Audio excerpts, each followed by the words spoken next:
இட்லி அவிச்சாச்சு, இதுக்கு என்ன side dish பண்ணலாம் அப்படின்னு சொல்லி ஃபீல் பண்ணிகிட்டு இருந்தேன். அந்த டைமில் ஒரே தக்காளி சட்னி, ஒரே தேங்காய் சட்னி, ஒரே சாம்பார், போர் அடிச்சு போச்சு.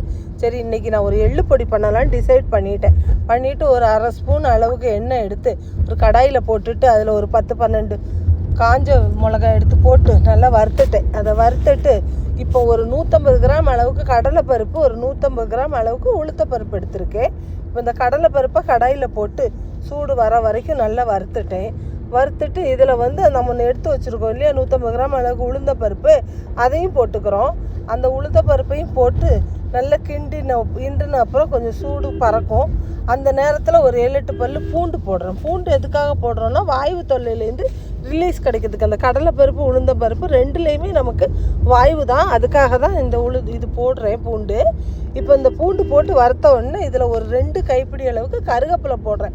கருவேப்பிலை எதுக்குன்னா இது சூட்டு தணிக்கக்கூடியது, இது உடம்புக்கு ரொம்ப குளிர்ச்சியை தரக்கூடியது. அதனால் நீங்கள் கருவேப்பிலை எவ்வளோ சேர்த்தாலும் உங்கள் உடம்புக்கு ரொம்ப நல்லது. அதுக்காக தான் நான் கருவேப்பிலையை போட்டிருக்கேன். இப்போ அது நல்ல பொடிகிற அளவுக்கு நல்லா வருந்துடும். இந்த ஸ்டேஜில் நம்ம இதில் வந்து எள்ளு போட்டுக்கலாம். எள்ளு வந்து நான் ஒரு 100 கிராம் அளவுக்கு சம்மந்தி எள்ளு தான் வாங்கியிருக்கேன். அதை இதில் போட்டுட்டு லோ ஃப்ளேமில் தீய வைக்கணும். வச்சு நம்ம வறுத்தா தான் அந்த வெடிக்கிறதுக்கு ஸ்டேஜில் நல்லாயிருக்கும். இல்லைன்னு சொன்னிங்கன்னா வந்து அது சீக்கிரமாக வெடித்து கரிஞ்சு அந்த வாசனை நமக்கு நல்லா இருக்காது. அதுக்காக தான் இப்போ இது எல்லாத்தையுமே நம்ம ஒன்றா போட்டு கிண்டி கிளறிக்கிறோம். இதுக்கப்புறம் நம்ம என்ன பண்ணிக்க போகிறோம்னு சொன்னால் இதில் வந்து ஒரு நம்ம காயப்பொடியும் உப்பு பொடியும் நம்ம போடணும். நான் இதுக்கு போடுறதுக்காக ஒரு டிடி பெருங்காயம் தான் நான் எடுத்துருக்கிறேன். நான் டிடி பெருங்காயம் ஒரு அரை ஸ்பூன் அளவுக்கு எடுத்துட்டு அதை இதில் கலந்துட்டு அதை கொஞ்சம் நல்லா கிண்டி விட்டுக்கிட்டு 1 ஸ்பூன் அளவுக்கு நான் இதில் உப்பு எடுத்துருக்கிறேன். ஏன்னா 1 ஸ்பூன் அளவுக்கு உப்பு எடுத்திங்கன்னா இந்த மெஷர்மெண்ட்டுக்கு இது போதும், அதிகமாக தேவையில்லை.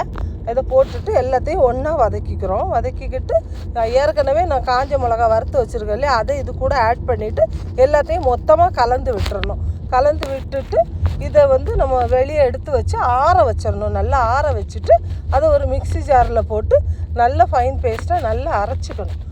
தண்ணி விடக்கூடாது, அப்படியே பொடியாக நல்லா அரைச்சிட்டு அதை வந்து நம்ம ஒரு ஏர்டைட் கொஞ்சம் ஆறுனதுக்கப்புறமா ஒரு ஏர்டைட் கண்டெய்னரில் போட்டு மூடி வச்சிடணும். இது இட்லிக்கு மட்டும் இல்லை, தயிர் சாதத்துக்கு, தக்காளி சாதத்துக்கு எல்லாத்துக்குமே நல்லெண்ணெய் போட்டு அதை தொட்டுக்கலாம். சாப்பிட்றதுக்கு ரொம்ப நல்லாயிருக்கும். நீங்கள்